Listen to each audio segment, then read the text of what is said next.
Welcome.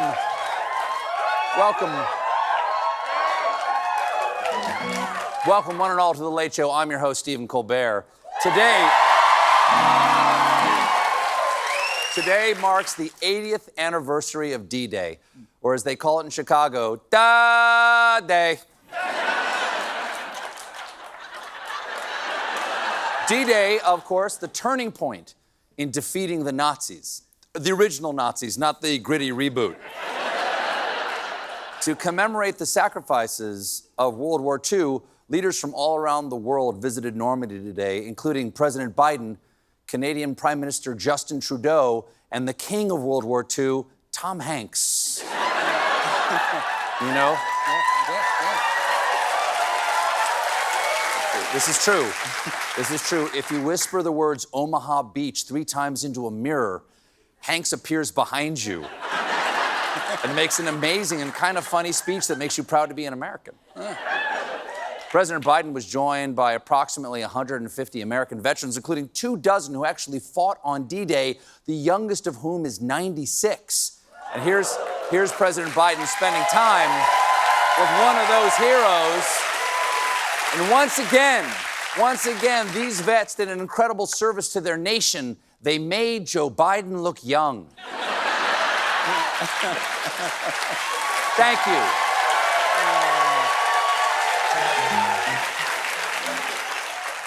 President turned on that classic Biden charm, telling one of the veterans, God willing, we'll see you at the 110th anniversary. That's awesome. The 80th anniversary is today, and the youngest one of those guys is 96, so by the 110th, they'll be... That's awesome. Yeah, see you guys there. Biden invoked the generation that beat fascism in the 40s to beat it again in the 2020s. And the NYPD is doing their part in this fight because now that Trump has been convicted of 34 felonies, the NYPD is preparing to revoke his license to carry a gun. Yeah.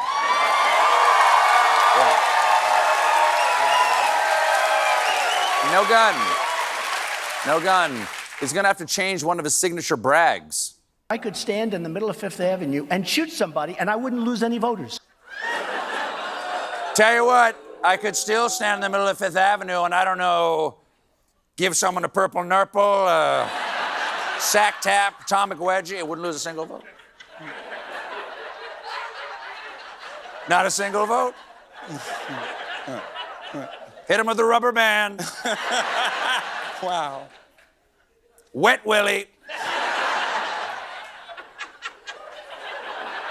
Ever since he was convicted of, again, 34 felonies, Trump has played the victim. He claims that him paying off a porn star was somehow Joe Biden's idea.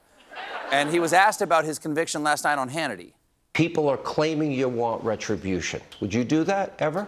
Look, what's happened to me has never happened in this country before. And it has to stop because... Wait a minute. I want to hear that again. It has to stop. Well, it does have to stop. I would have every right to go after them. I would. What they have done is horrible and has to stop, which is why I can do it too. As Jesus says in the Bible, if a man strike you on the cheek, Hulk smash. He smash. Don't make Jesus angry. You wouldn't like me when I'm angry. I'd still love you, but you wouldn't like me. Jesus said that. You can look that up. He'll still love you. Trump suggested that Americans put aside their differences and love one another like they do at that famous pacifist organization, the UFC.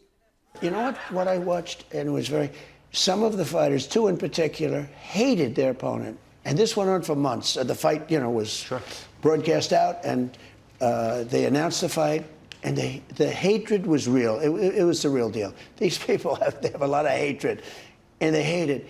And then the fight ended, and they're hugging and kissing in the ring. They're down, they're hugging and kissing. I know it sounds unlikely, but remember what MMA stands for. Moi, moi, oh.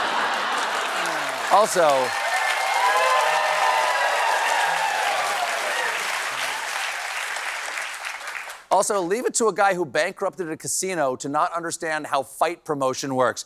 Get this, a week before the fight, both guys had to meet at the weigh-in, and I thought, uh-oh, these guys are gonna kill each other. But then they ended up just taking pictures with Logan Paul's energy drink. Makes your skin hurt. Hannity asked Trump about the issue of drugs crossing the southern border, and Trump waxed poetic about the dangers of addiction. I say that to people with your children. They ask me, what do you think of children? What do you tell them? I say, no drugs, no alcohol. I also say no cigarettes. Don't have the cigarettes. Don't have cigarettes. Don't have them. I have friends that can't stop smoking. Powerful. Powerful words. Reminds me of Nancy Reagan's famous PSA, just say no drugs, no alcohol. Just also say no cigarettes. Don't have the cigarettes. Don't have the cigarettes. Don't have them. I have friends. They can't stop smoking. We miss you.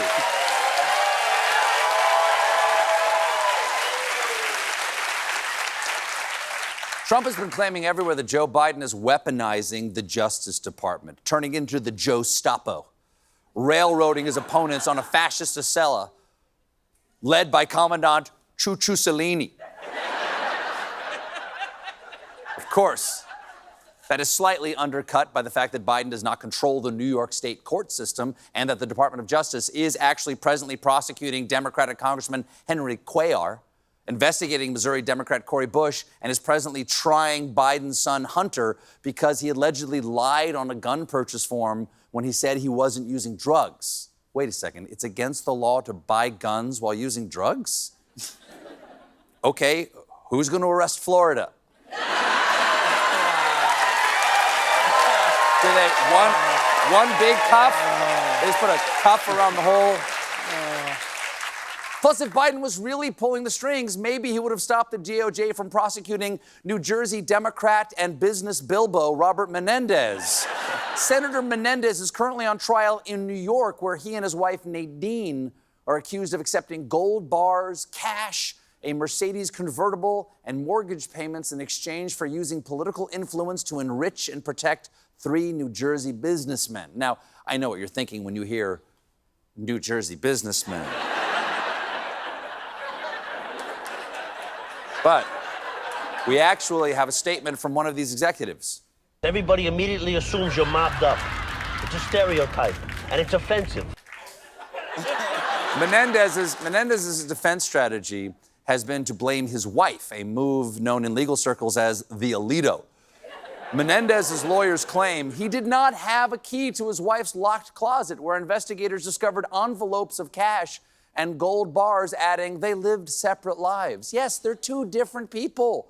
It's like that old book, Men Are From Mars, Women Keep a Locked Closet Full of Gold. Now, allegedly, it's true, right? You ever read that? You ever read that book?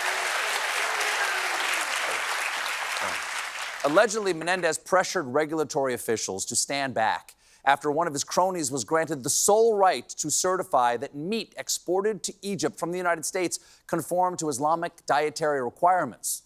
This whole story will be covered on the new crime drama, Halal and Order, Shawarma Victims Unit. Kebab. Kebab.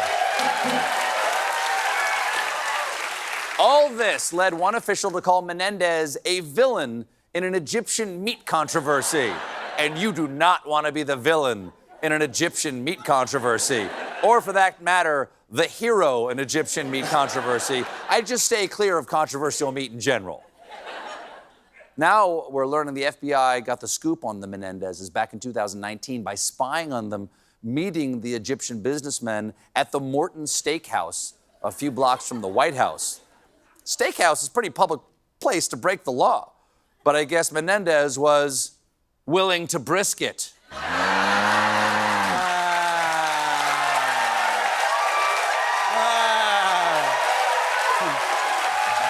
don't know why. I don't even know why I'm looking over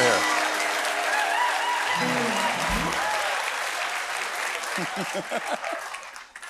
One of Menendez's attorneys has claimed there was nothing suspicious about this dinner because the senator was a regular at the steakhouse, going there 250 nights out of the year.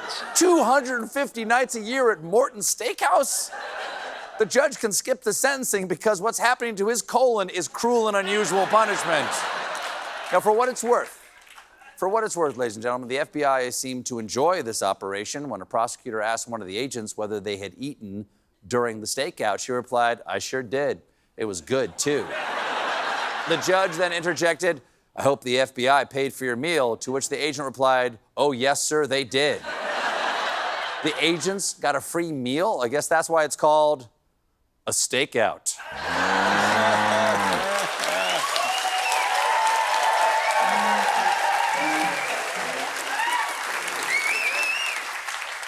Oh, this is important. If you see people hoarding condoms at the CVS this weekend, these aren't just your average condom collectors. Because yesterday, Senate Republicans blocked a bill to protect access to contraception. Senate Republicans are hypocrites. How can they pretend to be so puritanical when we've all seen the Mitch McConnell sex tape?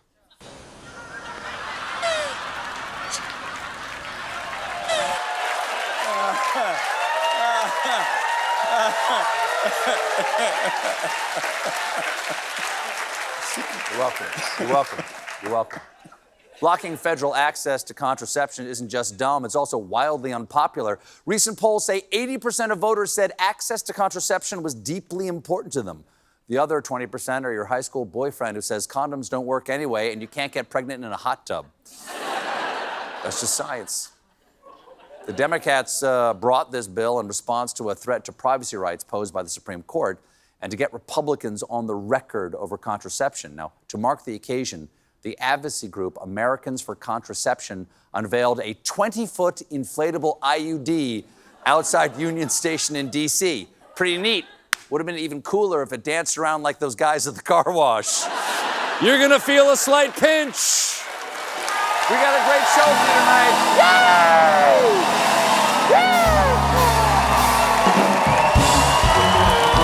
My guest is Julia Louis-Dreyfus, and then her performance by Hosier. When we come back, meanwhile.